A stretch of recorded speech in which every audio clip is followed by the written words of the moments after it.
حضرات محترم، تقریر سے پہلے میں یہ عرض کروں گا کہ یہ جو اس وقت ممبر آپ کے سامنے رکھا گیا ہے، یہ آستانے پر کل سے تیار ہو کر موجود ہے، لیکن حضرت قبلہ خواجہ محمد سلیمان قمر القادری دامت برکاتہم العالیہ نے مجھ سے اپنی خصوصی محبت اور شفقت کا اظہار اس انداز سے فرمایا ہے کہ انہوں نے فرمایا کہ یہ اس ممبر کا افتتاح اس وقت میں دعائیہ جملوں سے کروں، اور پھر انشاءاللہ العزیز اس کی حرمت اور تقدس کے وارث تو آپ ہی ہیں۔ اللہ تبارک و تعالیٰ آپ کو مزید ہمت، توفیق اور سعادت عطا فرمائے۔ اللہم صلی وسلم علی سیدنا و مولانا محمد وعلی آل سیدنا و مولانا محمد قد ضاقت حیلتی ادرکنی یا رسول اللہ۔ ربنا آتنا فی الدنیا حسنۃ وفی الآخرۃ حسنۃ وقنا عذاب النار۔ میرے مولا، یہ ممبر شاعر اسلام میں سے ایک نشانی ہے، ہمیں اس ممبر کے تقدس کا پاس رکھنے کی توفیق عطا فرما، اور ممبر و محراب سے جو آواز بلند ہو وہ حق و صداقت کی آواز ہو۔ میرے مولا، اس میں خیر ہو، ہم ہمیشہ تیری بارگاہ میں تیری رحمتوں کے طلبگار رہیں اور تیرے قہر و غضب سے بچتے رہیں۔ میرے مولا، اپنے کرم سے، اپنے فضل سے اس آستانے کی عزت و وقار میں مزید اضافہ فرما، اور تو نے حضرت قبلہ خواجہ محمد سلیمان قمر القادری کو جو عزت عطا فرمائی ہے اور جس مسند پر تو نے ان کو مسند نشین فرمایا ہے، میرے مولا انہیں اپنے اسلاف، اپنے بزرگوں کی بہترین روایات کا صحیح امین بنانا، اور ان کے ذریعے اس فیض کو جاری و ساری رکھنا، اور ہمیں ان محبتوں کے رشتے نبھانے کی توفیق عطا فرمانا، اور اس ممبر کو میرے مولا آباد رکھنا۔ آمین آمین آمین یا رب العالمین۔ وصلی اللہ تعالی علی خیر خلقہ ونور عرشہ محمد وآلہ وصحبہ اجمعین، آمین برحمتک یا ارحم الراحمین، لا الہ۔ نحمدہ ونصلی ونسلم علی رسولہ الکریم، اما بعد فاعوذ باللہ من الشیطان الرجیم، بسم اللہ الرحمن الرحیم۔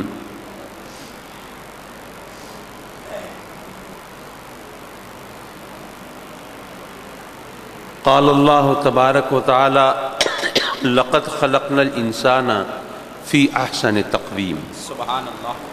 صدق اللہ مولانا العلی العظیم وصدق رسولہ النبی الامین، ونحن علی ذلک لمن الشاہدین والشاکرین، والحمد للہ رب العالمین۔ ذی وقار و ذی احتشام مشائخ اعظام، علماء کرام، عمائدین قوم، مہمانان گرامی اور مکرم و معزز حاضرین محفل، میں جان محفل، روح محفل، زینت محفل حضرت قبلہ خواجہ محمد سلیمان قمر القادری کا دل کی گہرائی سے شکر گزار ہوں کہ انہوں نے روایت و دستور کے مطابق عرس مبارک کی محفل میں ایک بار پھر مجھے یاد فرمایا، اور اس طرح آپ دوستوں سے ملاقات کی ایک سبیل پیدا فرمائی۔ سبحان اللہ۔ مجھے معلوم ہے کہ میرے مجمع میں زیادہ تر تعداد پسماندہ علاقے سے تعلق رکھنے والے لوگوں کی ہے، جو شاید اردو صحیح طور پر سمجھتے بھی نہیں ہیں۔ میں بھی کوئی خوش آوازی اور خوش گلوئی سے، ترنم ریزی سے ان کے ذوق کی تسکین کا سامان نہیں کر پاتا، لیکن بس حضرت محترم خواجہ صاحب محبتوں کے رشتے سے مجھے بلا لیتے ہیں، اور میں بھی چند باتیں اس خیال سے کہہ دیتا ہوں کہ اگر کسی کے پلے پڑ جائیں اور کوئی دنیا و عاقبت سنورنے کی صورت بن جائے تو ہمارے لیے ذخیرہ آخرت ہو جائے۔ حضرات مکرم، رب کائنات نے عالم ارواح میں ہم سب کو جمع فرمایا، اور پھر وہاں کچھ قول و قرار ہوئے، عہد و پیمان ہوئے، وعدے وعید ہوئے۔ پوچھا الستو بربکم، کیا میں تمہارا رب نہیں؟ قالو، سب نے جواب دیا بلا، بے شک، کیوں نہیں، تو ہمارا رب ہے۔ یہ انسان جس نے عالم ارواح میں رب کائنات کی ربوبیت الوہیت کا اقرار کیا اور اس کی بندگی کا اعتراف کیا، جب عالم دنیا میں آتا ہے تو اس عالم کی پابندیوں کی وجہ سے، مجبوریوں کی وجہ سے، قوانین اور ضابطوں کی وجہ سے اس کی آنکھوں پر پردے ہیں، حجابات ہیں، اس کے لاشعور میں ایک گونج ہے، کسی کو رب مانا تھا، کسی کی الوہیت کا اقرار کیا تھا، کسی سے بندگی کا رشتہ جوڑا تھا۔ وہ گونج تو ہے، وہ خیال تو ہے، لاشعور میں وہ احساس تو ہے، لیکن وہ جمال جہاں آرا نگاہوں سے اوجھل ہے، اس ہستی کو دیکھنے سے نگاہیں قاصر ہیں جس کو اپنا رب مانا تھا۔ اب اس کی کھوج میں، اس کی تلاش میں انسان نکلتا ہے۔ جب صحراؤں سے، ریت کے ٹیلوں سے گزرتا ہے تو ان کی وسعت کو اور حسن کو دیکھ کر مروب ہوتا ہے، کہیں یہ تو خدا نہیں۔ لیکن جب پہاڑوں پر نظر پڑتی ہے تو سوچتا ہے یہ کہیں زیادہ بلند و بالا ہیں، ان کے اندر جاہ و جلال زیادہ ہے، شان و شوکت زیادہ ہے، کر و فر اور تمطراق زیادہ ہے، اور وہ ٹیلے، وہ تو ریت اور مٹی تھی، یہ تو پتھر ہے، اور پتھر میں طاقت ہوتی ہے، وہ سخت ہوتا ہے، اور سجدہ طاقت کو ہوتا ہے۔ اس نے پتھروں کے سامنے، پہاڑوں کے سامنے جبین نیاز کو جھکا دیا۔ پھر اس نے دیکھا کہ آگ پتھروں کو بھی پگھلا دیتی ہے۔ اس نے سوچا آگ کی طاقت زیادہ ہے، آگ کے سامنے پتھر بھی پانی ہو جاتا ہے، اس لیے آگ اس قابل ہے کہ اس کی پوجا کی جائے، اس کی پرستش کی جائے۔ اس نے آگ کو معبود مان لیا۔ پھر اس نے دیکھا کہ پانی آگ کو بھی بجھا دیتا ہے، اور اسی اثنا میں جب وہ سمندروں سے گزرا تو سوچا کہ اتنا پانی، آگ کتنی بھی ہو، اتنے پانی کے آگے تو نہیں ٹھہر سکتی۔ پھر اس پانی کے آگے آگ کی طاقت کچھ نہیں، یہی معبود، یہی خدا، یہی پوجا کے لائق۔ سمندروں کی پانی کی پرستی شروع کر دی۔ پھر اس نے دیکھا کہ چاند جب شباب پہ آتا ہے، 14ویں کا چاند ہوتا ہے، تو سمندر بھی مد و جزر کا شکار ہو جاتا ہے، جوار بھاٹے کی کیفیت ہو جاتی ہے، سمندر بھی بے قابو ہو کر ساحل پہ چڑھ دوڑتا ہے۔ اس نے سوچا چاند اگر اتنی دور سے، اگر اس کی طاقت اتنی ہے کہ اتنے فاصلے سے، اتنی دور سے اگر سمندر پر حاوی ہو جاتا ہے، غالب آ جاتا ہے، تو پھر چاند کی طاقت کا کیا کہنا، یہی پوجا کے قابل۔ اس نے چاند کو خدا مان لیا۔ پھر اس نے دیکھا اور سوچا کہ چاند سورج کے سامنے پھیکا پڑ جاتا ہے، چاند کے اندر وہ چمک دمک نہیں ہے، وہ خیرگی نہیں ہے، وہ تمطراق شان و شوکت نہیں ہے، آب و تاب نہیں ہے جو سورج میں ہے۔ تو سورج اس قابل ہے، اس کی پوجا کی جائے۔ اس نے سورج کی پرستی شروع کر دی۔ پھر اس کو پتا چلا کہ ایک ہستی ایسی بھی ہے کہ میں نے آج تک جس جس کو سجدہ کیا ہے، جس جس کو اپنا خدا مانا ہے، وہ سب اس کے اشارے کے منتظر نظر آتے ہیں۔ میں نے پتھروں کو سجدہ کیا تھا، پتھر اس کے نام کا کلمہ پڑھتے ہیں۔ میں نے آگ کی پوجا کی تھی، آگ اس کے قرب سے بجھنے لگتی ہے۔ میں نے پانی کو خدا مانا تھا، پانی اس کی انگلیوں سے جاری ہو جاتا ہے۔ میں نے چاند کے آگے سر جھکایا تھا اور چاند اس کے اشارے پر دو لخت ہو جاتا ہے۔ میں نے سورج کو معبود تصور کیا تھا اور سورج اس کے بلاوے پر الٹے پاؤں چلا آتا ہے۔ تو پھر یہی خدا ہوگا، یہی معبود ہوگا، یہی پوجا کے قابل ہوگا، یہی پرستش کے لائق ہوگا۔ اس سے بڑھ کر کون ہو سکتا ہے؟ جب اس کی عبادت کا تصور لے کے آیا، جب اس کو سجدہ کرنے کا سودا سر میں سما کے آیا، تو دیکھا جس کو سجدہ کرنے آیا ہے وہ پہلے سے سجدہ ریز ہے، جس کو معبود ماننے آیا ہے وہ کسی اور کے معبود ہونے کا پرچار کر رہا ہے، اعلان کر رہا ہے۔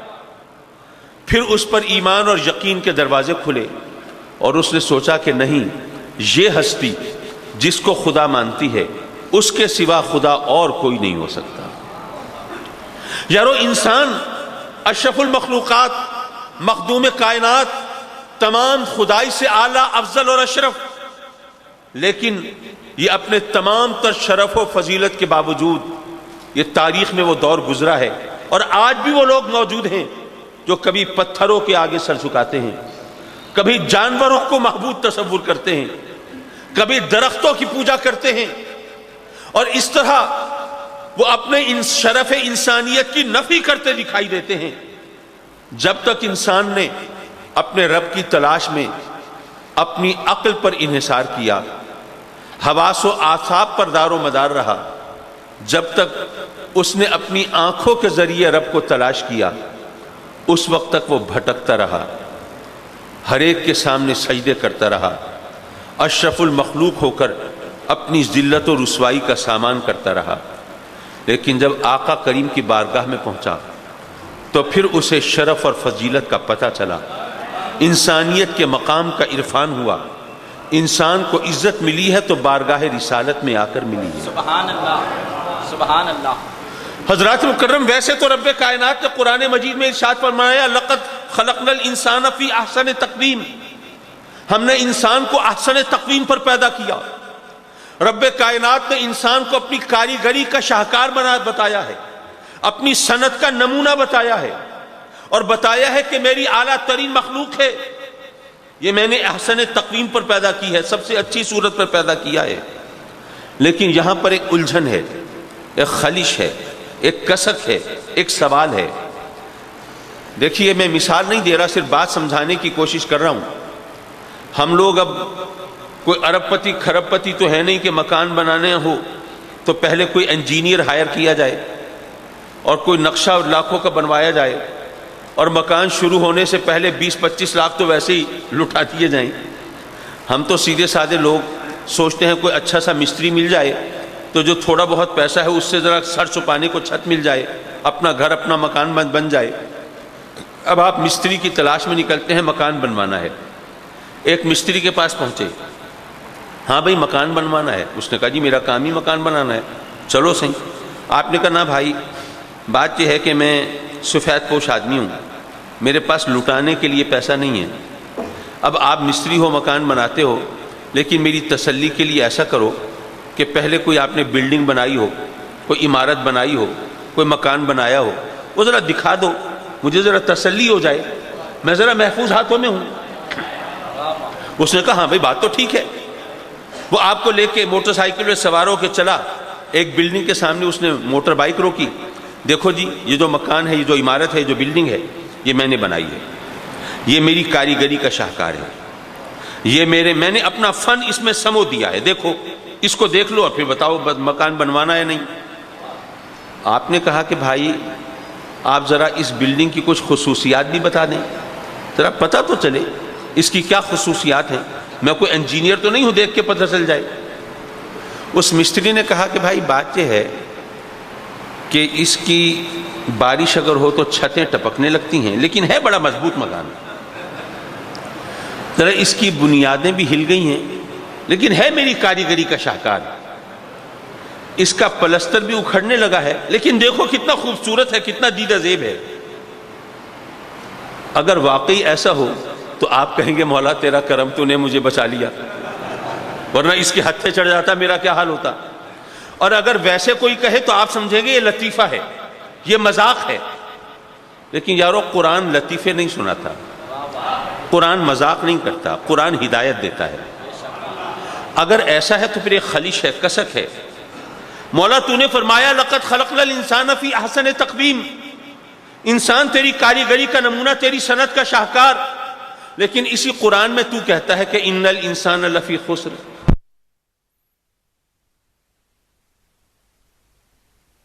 مجید میں رب کائنات فرماتا ہے لقد خلقنا الانسان فی احسن تقویم، یہ انسان کو ہم نے سب سے اچھی صورت پر پیدا فرمایا، سبحان اللہ۔ یہ میری کاریگری اور صنعت کا شاہکار ہے، نمونہ ہے۔ اور اسی قرآن میں فرماتا ہے ان الانسان لفی خسر، انسان خسارے کا سودا کرنے والا۔ ان الانسان لربہ لکنود، انسان اپنے رب کا بڑا ناشکرا، وانہ لحب الخیر لشدید، اور مال کی محبت میں بڑا پکا۔ یاروں میں حافظ نہیں ہوں، وہ تمام آیات شاید نہ دہرا پاؤں، لیکن حفاظ ہیں، علماء ہیں، جانتے ہیں قرآن میں کبھی رب کائنات نے انسان کو قطورہ کہا، کبھی عجولہ کہا، کبھی کہا کہ یہ کم ہمت ہے، بے حوصلہ ہے، کبھی فرمایا بے صبرہ ہے، یہ جلد باز ہے۔ تو مولا یہ عجیب ماجرا ہے، اب تو کہتا ہے کہ انسان تیری کاریگری کا شاہکار ہے، اور پھر اسی قرآن میں بتاتا ہے کہ انسان خسارے میں ہے، ناشکرہ ہے، مال کی محبت میں بڑا سخت ہے، یہ بڑا بے صبرہ ہے، یہ بڑا جلد باز ہے، یہ کم حوصلہ ہے، یہ بے ہمت ہے، یہ بزدل ہے۔ مولا جس انسان میں اتنی خامیاں ہوں، اتنی خرابیاں ہوں، اتنے نقائص ہوں، اتنے عیوب ہوں، اسی انسان کو تو اپنی کاریگری کا شاہکار کہے۔ مولا اگر کہیں اور بات ہوتی ہم اسے لطیفہ سمجھتے، ہنسنے ہنسانے کی بات سمجھتے، لیکن یہ قرآن ہے مولا، یہ ہدایت دینے والا ہے، اب اس کا کیا مفہوم سمجھیں؟ حضرات مکرم، دراصل بات یہ ہے کہ رب کائنات نے ہمیں اشارے تو دیے، لیکن اس میں نشانیاں ہیں عقل والوں کی۔ دراصل جو اللہ کی کاریگری کا شاہکار ہے وہ انسان، اور جو بے صبرہ ہے، جو ناشکرہ ہے، جو جلد باز ہے، جو خسارے میں ہے وہ انسان، اگر دونوں ایک ہی ہوں تو مذاق ہو جائے گا، پھر لطیفہ ہو جائے گا، پھر ہنسنے ہنسانے کی بات ہو جائے گی۔ لیکن ہمارے لیے یہ نشانی ہے، ہمیں بتا دیا گیا کہ اے لوگو انسان اشرف المخلوق ہے، لیکن ہر انسان اشرف المخلوقات نہیں ہے۔ وہ انسان جو اشرف المخلوق ہے، جو اس کی کاریگری کا شاہکار ہے، جو اس کی صنعت کا نمونہ ہے، وہ انسان کوئی اور ہے، اور وہ جو خسارے میں ہے، وہ جو رب کا ناشکرہ ہے، وہ جو مال کی محبت میں پکا ہے، وہ جو بزدل ہے، کم حوصلہ ہے، وہ جو جلد باز ہے، وہ جو بے صبرہ ہے، وہ انسان کوئی اور ہے، یہ دونوں ایک نہیں ہیں۔ ذرا اس کو ایک مثال کے ذریعے سمجھا دوں تاکہ ذرا بات ذہن نشین ہو جائے، اور ویسے بھی میں سمجھتا ہوں کہ مجھے برکت کے لیے صاحبزادہ صاحب بلا لیتے ہیں، تو بس مختصر سی حاضری دے کر پھر انشاءاللہ آگے آنے والے ایسے مقرر کے لیے جو آپ کے ذوق کی تسکین کا سامان کر سکے، اس کے لیے مجھے راستہ چھوڑ دینا چاہیے۔ حضرات مکرم، مثال نہیں دے رہا، صرف بات سمجھا رہا ہوں۔ اگر کوئی پوچھے کہ دنیا کا سب سے اچھا پھل کون سا ہے، تو ظاہر ہے کہ ہر ایک کی اپنی پسند ہے۔ اب یہاں پہ میں کوئی باقاعدہ کوئی ڈیٹا کلیکٹ نہیں کر رہا، لیکن اب مثال دینی ہے تو فرض کرتے ہیں کہ دنیا کا سب سے اچھا پھل آم ہے۔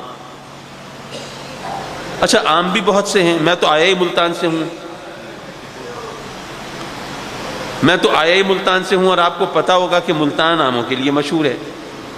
اور مجھے نہیں پتا یہ بات میں نے کبھی پہلے بتائی یا نہیں بتائی، ایک دفعہ ناروے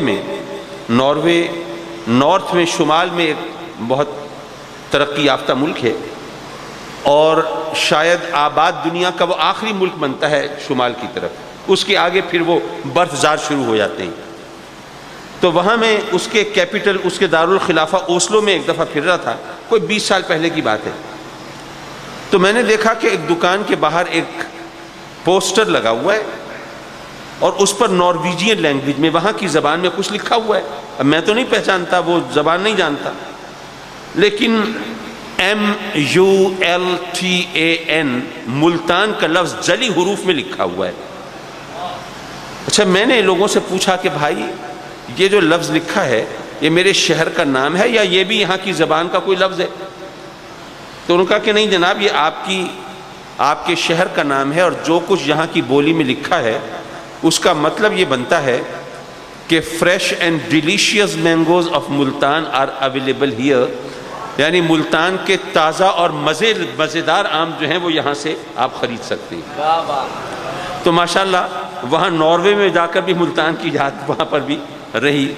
میں عرض کر رہا تھا، فرض کیجئے دنیا کا سب سے عمدہ پھل آم ہے، اور آموں کی کئی قسمیں ہیں، رٹول بھی ہے، چونسا بھی ہے، لنگڑا بھی ہے، دسہری بھی ہے، سنری بھی ہے، سرولی بھی ہے، اور جناب آج کل تو ایسے آموں کے نام ہیں، لگتا ہے آم کا نام لے رہے ہیں یا کسی خاتون کو پکار رہے ہیں۔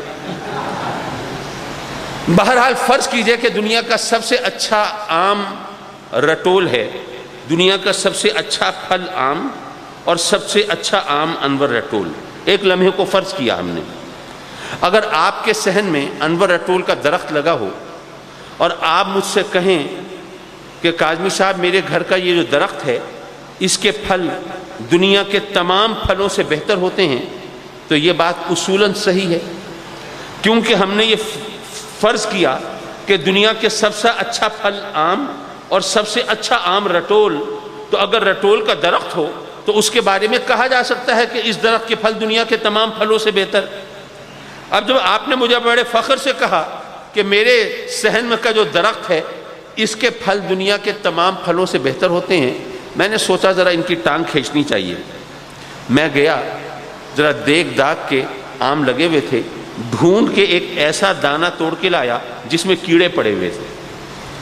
میں نے کہا جی میں نے آپ کے سامنے اسی درخت سے توڑا ہے، اب آپ کہہ رہے تھے اس درخت کے پھل دنیا کے تمام پھلوں سے بہتر، تو یہ دانہ میں یہیں سے توڑ کے لایا ہوں، یہ بھی دنیا کے تمام پھلوں سے بہتر ہے۔ آپ نے دیکھا اس میں کیڑے پڑے ہوئے، آپ نے کہا کہ کاظمی صاحب کیوں مذاق کرتے ہیں، کیوں مذاق کرتے ہیں، یہ تو گڈیری سے بھی اچھا نہیں ہو سکتا، باقی سارے پھلوں کی تو بات ہی علیحدہ ہے۔ میں نے کہا اچھا چلو میں دوسرا لاتا ہوں۔ میں گیا، پھر ڈھونڈ ڈھانڈ کے ایک اور دانہ توڑا جس کو طوطے نے چونچ مار دی تھی، وہ گلا ہوا تھا، میں وہ لے کے آیا کہ جناب یہ بھی میں اسی درخت سے توڑ کے لایا ہوں، بتائیے دنیا کے تمام پھلوں سے بہتر۔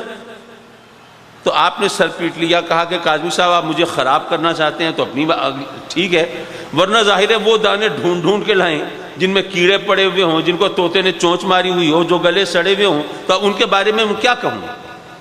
بات ٹھیک ہے نا یارو؟ انسان تو اشرف المخلوقات ہے، لیکن اگر کسی انسان میں بد عقیدگی کے، کفر کے، شرک کے، گستاخی رسول کے کیڑے پڑ گئے ہیں، یا اگر کسی انسان کو شیطان نے چونچ مار دی ہے، تو وہ انسان اشرف المخلوقات نہیں ہے۔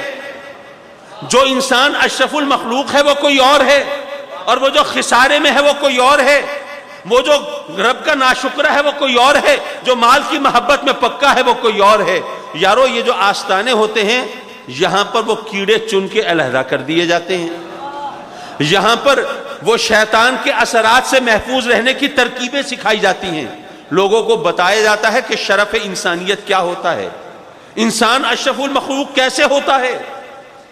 حضرات مکرم، یہ جو اللہ کے محبوب مقبول بندے ہوتے ہیں یہ ایک مثال بن کر، نمونہ بن کے ہمارے سامنے ہوتے ہیں۔ ایک پنجابی کے شاعر نے ایک نظم سنائی تھی، مجھے پنجابی بھی نہیں آتی، وہ نظم بھی یاد نہیں، لیکن اس کا جو مین تھیم ہے، جو اس کا اصل جو جوہر ہے وہ مجھے ذہن میں ہے، وہ میں ذرا آپ کے سامنے رکھ دوں۔ کہتا ہے، اس نظم کا عنوان اس نے رکھا دھوبی گھاٹ۔ دھوبی گھاٹ کہتا ہے کہ میں پہلی بار لاہور جا رہا تھا تو مجھے خیال ہوا کہ لاہور کو لوگ داتا کی نگری کہتے ہیں، تو حضور داتا گنج بخش علی حجویری کا مزار ہے وہاں، مجھے وہاں حاضری دینی ہوگی، اور جو اتنا بڑا آستانہ کہ وہاں پر حضور خواجہ ہند، خواجہ معین الدین چشتی اجمیری رضی اللہ تعالیٰ عنہ، انہوں نے چلہ کشی کی ہو، اس مقام کا، اس دربار کا، اس آستانے کا کیا مقام ہوگا۔ اور وہاں پر تو صالحین، عابدین، زاہدین، وہاں پر شیوخ الحدیث و تفسیر، علماء، صوفیاء، اذکیاء، وہ سب صف بستہ کھڑے ہوں گے، زہد و تقوی کا ایک سما ہوگا، وہاں پر اللہ کا ایک سے ایک محبوب مقبول بندہ موجود ہوگا۔ یہ تصور آنکھوں میں سجا کے جب میں داتا دربار پہنچا تو میرے تصور کو بڑی ٹھیس پہنچی۔ میں سوچا تھا یہاں عابدین زاہدین کا جم گھٹا ہوگا، اور وہاں جا کے دیکھتا ہوں کہ جو خطا کار وہاں پر، جو گنہگار وہاں پر، جو سیاہ کار وہاں پر، میں بڑا حیران پریشان۔ تو جیسے کسی نے میرے کان میں کہا کہ دھوبی گھاٹ پر میلے کپڑے آتے ہیں، دھوبی گھاٹ پر میلے کپڑے آتے ہیں۔ تو حضرات مکرم، ہم تو ان آستانوں پہ میل کچیل لے کے آتے ہیں، لیکن یہاں سے پھر دلوں کے زنگ دھل جاتے ہیں، یہاں پر مصفہ اور مجلہ ہو جاتے ہیں۔ حضرات مکرم، دراصل یہ اللہ کے محبوب اور مقبول بندے یہ انسانیت کی رہنمائی کے لیے ہوتے ہیں۔ میں ایک واقعہ سنا کے اپنی گفتگو ختم کروں۔ سبحان اللہ، نہیں یہ تو آپ کی محبت تو اسی طرح سر آنکھوں پہ ہے۔ کوئی تقریباً 3-4 مہینے پہلے کی بات ہے، میں ایبٹ آباد جا رہا تھا۔ ایبٹ آباد سے کچھ دوست وہاں سے 3-4 گاڑیاں لے کے مجھے ریسیو کرنے اسلام آباد آئے تھے۔ اب جس گاڑی میں بیٹھا تھا اس میں ایک شخص، اس کا عقیدہ کوئی دوسرا تھا۔ اب ہم جا رہے ہیں تو راستے میں دیکھا کہ ایک پہاڑ کی چوٹی پر ایک گنبد، ایک مزار بنا ہوا ہے، اور وہاں آنے جانے کا راستہ بڑا دشوار، بڑا مشکل۔ کچھ زائرین بیچارے بڑی مشکل سے چڑھتے ہوئے جا رہے ہیں۔ تو وہ بندہ جس کا عقیدہ دوسرا تھا، جس کا مسلک دوسرا تھا، تو اس نے بولنا شروع کر دیا، نعرہ تکبیر، نعرہ رسالت، نعرہ تحقیق، نعرہ حیدری، نعرہ غوثیہ، لاجپال لاجپال، پیر سیال پیر سیال، جیوے جیوے، جیوے جیوے، جیوے جیوے، جگر گوشہ حضور غزالی زمان۔ تو حضرات مکرم، میں یہ عرض کر رہا تھا کہ ایبٹ آباد جا رہا ہوں، راستے میں دیکھا کہ ایک جگہ، ایک ویرانے میں، ایک پہاڑی پر ایک گنبد بنا ہوا ہے، اور آنے جانے کا راستہ بڑا مشکل ہے، دشوار ہے۔ کچھ لوگ بڑی مشکل سے چڑھتے ہوئے وہاں جا رہے ہیں۔ تو میری گاڑی میں جو بدعقیدہ بندہ بیٹھا تھا، اس نے جناب بولنا شروع کیا، دیکھیں جی کس طرح لوگوں کو بے وقوف بنانے کے بہانے بنائے ہوئے ہیں۔ اچھا، آپ میں سے جن دوستوں کو صوبہ سرحد میں خطوبہ خیبر پختونخوا میں جانے کا اتفاق ہوا ہو، وہ جانتے ہیں کہ وہاں پر بے شمار مزار ہیں جو دور دراز پہاڑیوں پر بنے ہوئے ہیں۔ اب تو یہ ان طالبان وغیرہ نے ان میں سے کتنے مزارات کو شہید بھی کر دیا ہے، لیکن ابھی بھی اللہ کے فضل و کرم سے بہت سے مزار ابھی تک وہ دور دراز ویرانوں میں جناب و پہاڑوں کی چوٹیوں پر بنے ہوئے، اور مخلوق خدا وہاں حاضر ہوتی ہے۔ تو مجھے کہنے لگے، دیکھیں جی یہ کھانے پینے کے بہانے، یہ پیسے بٹورنے کے بہانے، لوگوں کو لوٹنے کے بہانے، دیکھو یہ یہاں پر انہوں نے دکانیں کھولی ہوئی ہیں، اور لوگ دھڑا دھڑ جاتے ہیں، بے وقوف بنتے ہیں، ان کو کوئی کیا کرے۔ جب وہ ذرا بھڑاس نکال چکے اور بول چکے، خاموش ہوئے، تو میں نے ان سے پوچھا، جناب یہ بتائیے کہ آپ کا مشغلہ کیا ہے؟ کہنے لگے جی میرا میڈیکل سٹور ہے، دوائیوں کی دکان ہے۔ میں نے کہا جی کہاں پر؟ کہنے لگے جی ایبٹ آباد کے مین بازار میں۔ میں نے کہا جی ابھی جو کچھ آپ بول رہے تھے اس سے لگتا ہے کہ آپ کے دلوں میں انسانیت کا بڑا درد ہے، آپ کو بڑا دکھ ہوتا ہے لوگ بھٹک جائیں، گمراہ ہو جائیں، صراط مستقیم سے ہٹ جائیں۔ تو آپ جب اتنا انسانیت کا درد رکھنے والے ہیں، انسان دوست ہیں، تو آپ کو پتہ ہے کہ یہ ویرانے میں جہاں کوئی چھوٹی موٹی آبادی ہوگی، تو وہاں پر اگر کوئی بیمار ہو اور اسے اگر کوئی ایسی دوا چاہیے ہو جو اگر فوراً نہ ملے تو آدمی مر سکتا ہے، جس کو کہتے ہیں لائف سیونگ ڈرگ، زندگی بچانے والی ادویات، تو وہ تو انسان کو فوراً چاہیے ہوتی ہے۔ مثلا دل کا عارضہ ہوا، اگر فوراً دوا نہ ملی تو بندہ بیچارہ دنیا سے رخصت ہو گیا۔ تو اب آپ اتنے انسان دوست ہیں تو آپ مہربانی کریں، اگر ایک دکان یہاں پہ کھول لیں، میڈیکل سٹور یہاں پہ کھول لیں، لوگوں کو کتنی سہولت ہو جائے گی، کتنے لوگوں کی جانیں بچ جائیں گی۔ وہ لوگ بیچارے جو وہاں نہیں جا سکتے، فوری طور پر دوائی حاصل نہیں کر سکتے، شہر تک ان کی رسائی نہیں، ان کی کتنی بڑی خدمت ہوگی۔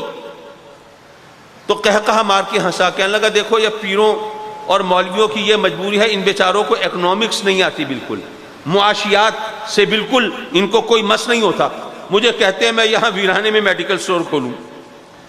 بھائی میڈیکل سٹور ہوگا تو کسی ہسپتال کے پاس ہوگا، کسی ڈاکٹر کے مطب کے پاس ہوگا، کہیں آبادی میں ہوگا جہاں لوگوں کی آمد و رفت ہو، جہاں پر مریض آئیں۔ یہاں پر ویرانے میں میں میڈیکل سٹور کھول کے، دکان کھول کے میں نے بھوکے مرنا ہے؟ میں نے کہا اچھا چلیے، ہم مولویوں اور پیروں کو تو معاشیات اور اکنامکس کی الف بے نہیں آتی، لیکن آپ تو ماشاءاللہ بزنس مین ہیں، آپ کو تو سب کچھ آتا ہے۔ تو آپ ابھی کہہ رہے تھے کہ یہ جی لوگوں کو بیوقوف بنانے کے بہانے ہیں، اور یہ جناب دکانیں کھولی ہوئی ہیں لوگوں نے، تو اگر یہ دکانیں ہوتی تو آبادی میں ہوتی نا،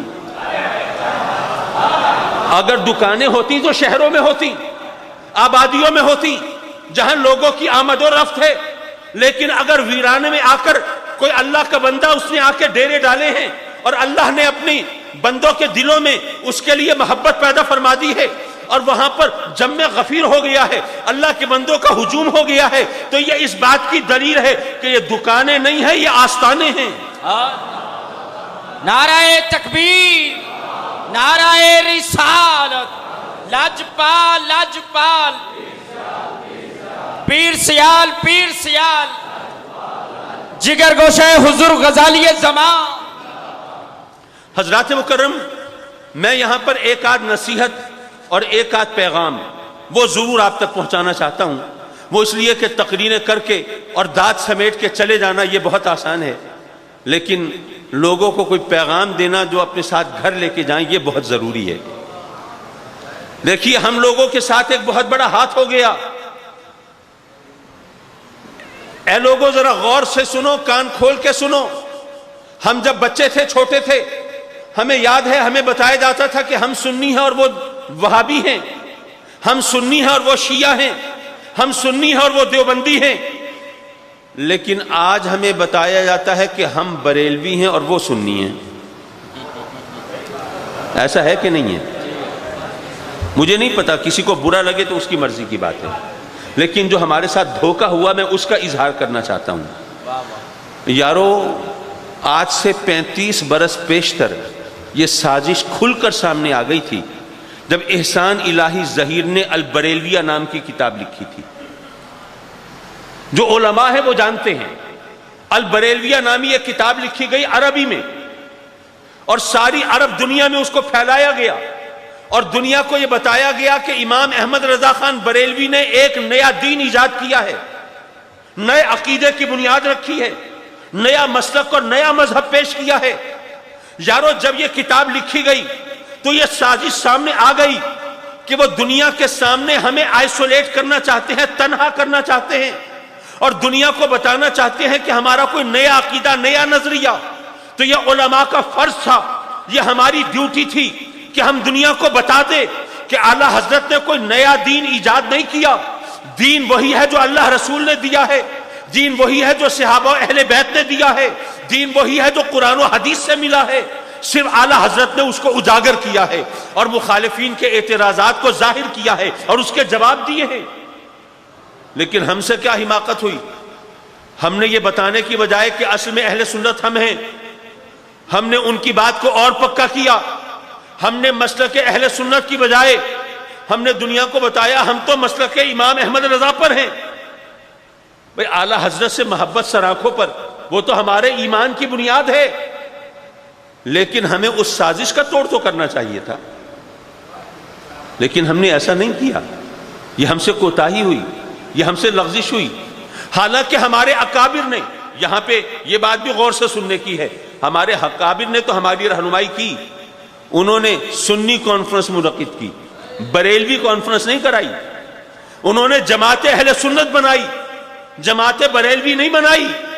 انہوں نے ہمیں سنیت کے نام سے محبت سکھائی، ہمیں بتایا کہ ہمیں سنی ہونے کے حوالے سے اپنی پہچان قائم رکھنی چاہیے۔ لیکن یہ ہماری نادانی، یہ ہماری کوتاہی کہ آج جب صبح سے شام تک ٹی وی پر پٹیاں چلتی ہیں اور کہا جاتا ہے جی اہل سنت والجماعت کے رہنماؤں نے طالبان سے مذاکرات کی حمایت کر دی، اہل سنت والجماعت کے ترجمان نے تخریب کاروں، دہشت گردوں کی رہائی کے مطالبے کی تائید کر دی۔ اب اہل سنت والجماعت کی ترکیب کیسی ہے اور اس میں ول کون سا ہے یہ علماء بہتر جانتے ہیں، لیکن ایک عام آدمی تو بیچارہ یہ سوچنے لگتا ہے کہ اچھا یہ سنی ہیں، یہ لوگ کون ہیں؟ جی یہ بریلوی ہیں۔ ہمیں اپنی پہچان واپس لینی ہے، ہمیں بتانا ہے اصل میں سنی ہے درود و سلام پڑھنے والے، اصل میں سنی ہے میلاد منانے والے، اصل میں سنی ہے پیروں فقیروں کو ماننے والے، اصل میں سنی ہے یہ مزارات کو آباد کرنے والے، اور جو کہے کہ نہیں یہ مزار، یہ تو جناب یہ دکانیں ہیں، یہ تو شرک کے اڈے ہیں، اور یہ کھانے پینے کے بہانے ہیں، اور یہ بریلویوں کی پہچان ہے، ان کو بتاؤ کہ اچھا اگر یہ گنبد یہ مزار اگر بریلویوں کی پہچان ہے تو کیا گنبد خضرا بھی بریلویوں نے جا کے بنایا تھا؟ نعرہ تکبیر، نعرہ رسالت، نعرہ تحقیق، نعرہ حیدری، نعرہ غوثیہ، علماء اہل سنت۔ یارو ہماری تمام تر کوتاہی کے باوجود، تمام تر لغزشوں اور نادانیوں کے باوجود میرے آقا کریم کا گنبد ہمارے عقیدے کی سچائی پر گواہی دے رہا ہے۔ یہ اور بات ہے کہ وہ دوسرے لوگ جو ہیں وہ اس ارادے میں ہیں کہ جس طرح جنت البقیع میں انہوں نے خاتون جنت کے مزار کو بلڈوز کر دیا، جس طرح سیدنا عثمان غنی اور امام حسن کے مزار کو شہید کر دیا، وہ چاہتے ہیں کہ سبز گنبد کو بھی مسمار کر دیا جائے، سبز گنبد کو بھی شہید کر دیا جائے۔ آپ میں جو لوگ تھوڑا بہت وہ فیس بک وغیرہ پہ وزٹ کرتے ہوں ان کو پتا ہوگا، انہوں نے اپنے عزائم وہاں پر بہت کھل کے بیان کیے ہیں کہ جی ہم اس وقت شر اور فساد کے ڈر سے خاموش ہیں، لیکن جیسے ہی ہمارے ہاتھ میں طاقت آئے گی اور موقع آئے گا ہم سبز گنبد کو بھی گرا دیں گے کہ یہ اسلام کے اصولوں کے خلاف ہے۔ اب ہم اہل سنت صرف نعرے لگاتے رہیں، صرف باتیں بناتے رہیں تو یارو ہم اپنے پیروں اور اپنے مرشد کے آستانوں کی تو بات علیحدہ رہی، ہم تو گنبد خضرا کی بھی حفاظت نہیں کر پائیں گے۔ اس لیے خدا کے لیے اپنی پہچان واپس لو اور اپنے سنی ہونے پر اصرار کرو۔ صرف ایک نصیحت کی بات اور پھر آپ سے اجازت۔ حضرات مکرم، ویسے تو ہم دعا کرتے ہیں اللہ تعالیٰ سب کو اپنا مکان، اپنا گھر اور اپنی چھت عطا فرمائے، لیکن بہت سے لوگ ہیں جو کرائے کے مکان میں بھی رہتے ہیں۔ پھر بعض اوقات ایسا ہوتا ہے کہ کرائے کے گھر میں رہ رہے ہوں، خاص طور پر شہر میں، تو پریشان ہوتے ہیں کہ بھائی کوئی معقول جگہ نہیں ہے مہمان کو بٹھانے کی، اور اگر کوئی کسی مہمان کو ذرا واش روم باتھ روم جانا ہو تو اور مشکل آ جاتی ہے، گھر میں پردہ کراؤ، یہ کرو وہ کرو۔ مالک کے مکان کے پاس جا کے منت کرتے ہیں بھائی ذرا مہربانی کرو ایک کمرہ ایک باتھ روم بنوا دو، ذرا سہولت ہو جائے گی مہمانوں کی۔ وہ کہتا ہے کہ نہیں بھائی اگر آپ کو نہیں رہنا تو آپ مکان خالی کریں، میرے پاس کرایہ دار اور بہت، اور آپ کو اگر چاہیے تو آپ مکان میں بے شک کمرہ ڈلوا لیں، بے شک باتھ روم بنوا لیں، لیکن میرا کرایہ مجھے پورا آنا چاہیے۔ آپ ایک دفعہ سوچتے بھی ہیں کہ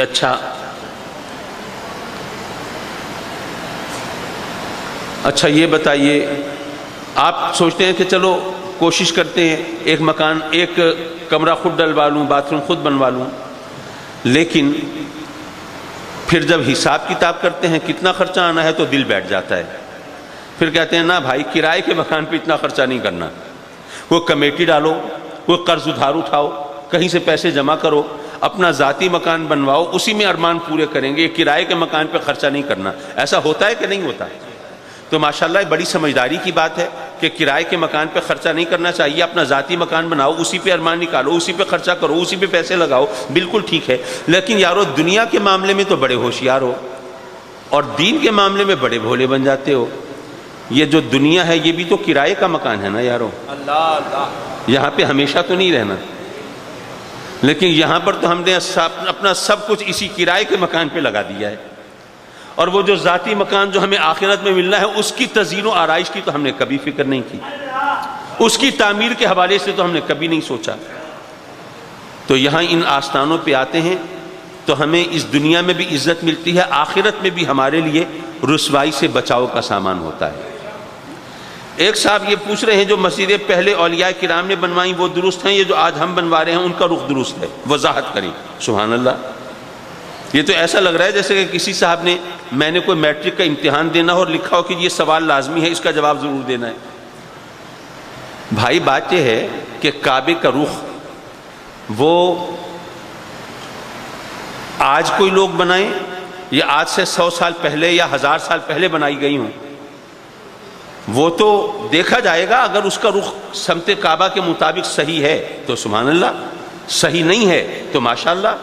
اس کے اندر ویسے تو حضور داتا صاحب کے حوالے سے آپ نے سنے ہو کہ وہ کرامت کہ جناب وہ کعبہ نگاہوں کے سامنے نظر آیا، لیکن سمت کعبہ کے حوالے سے ایک مسئلے کی بات میں بتاتا چلوں کہ دیکھیے یہ مسجد ماشاءاللہ جتنی اس کی صف ہے، جنہوں نے حج و عمرے کی سعادت حاصل کی ہے، میرا خیال ہے کہ ان کو پتہ ہوگا کہ کعبے کی چوڑائی اس مسجد کی صف کی چوڑائی سے کچھ کم ہوگی.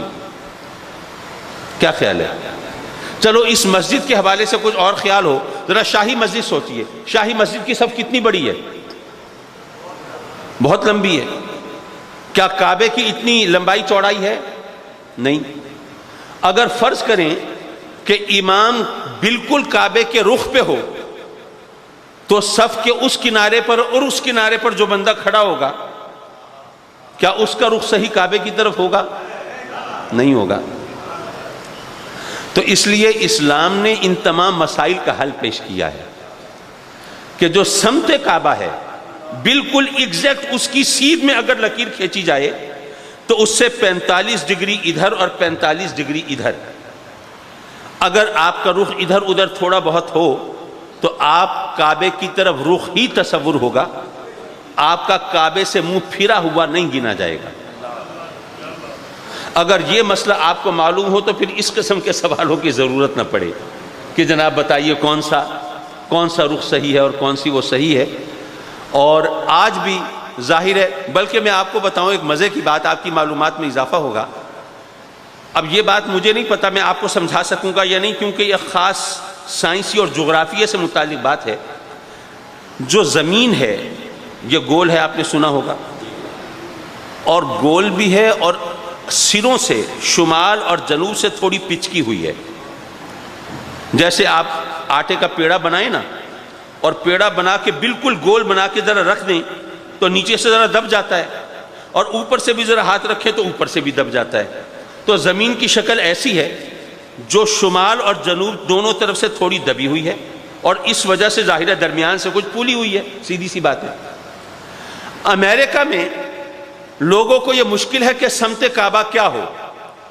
وہ اس لیے کہ وہ زمین کے اس طرح دبے ہونے کی وجہ سے اگر ویسے لکیر کھینچیں کہ کعبہ یہاں سے کس طرف ہے تو وہ فاصلہ زیادہ بنتا ہے، اور اگر جو پچکی ہوئی طرف سے ہے اس طرف سے ناپیں تو فاصلہ کم بنتا ہے. اب وہاں پر لوگ جھگڑتے ہیں کہ کعبے کی وہ سمت صحیح ہے یا وہ سمت صحیح ہے. یعنی سائنس جو ہے وہ کنفیوژن پیدا کرتی ہے، وہ ذہن میں الجھن پیدا کرتی ہے، وہ مسائل حل نہیں کرتی، وہ مسائلوں کو اور زیادہ الجھاتی ہے. تو ہم نے تو وہاں امریکہ میں بھی یہ کہا کہ بھائی آج سے 200 سال پہلے جو مسجد یہاں بنی تھی نا، اس کا ذرا اعتبار کر لو کہ وہ سمت کے حوالے سے ہے یا فاصلے کے حوالے سے ہے. جس طرح ان بزرگوں نے مسجدیں بنائی تھیں انہی کی پیروی کرو، اللہ تبارک و تعالیٰ راستے کھولے گا. تو ہم اللہ کے محبوبوں اور مقبولوں کے نقش قدم پہ چلتے ہیں، اور ان کے نقش قدم پہ چلتے ہیں تو ہم صراط مستقیم پہ رہتے ہیں، بھٹکنے سے محفوظ رہتے ہیں. اللہ تبارک و تعالیٰ ان نسبتوں کو قائم رکھے. وآخر دعوانا ان الحمد للہ رب العالمین.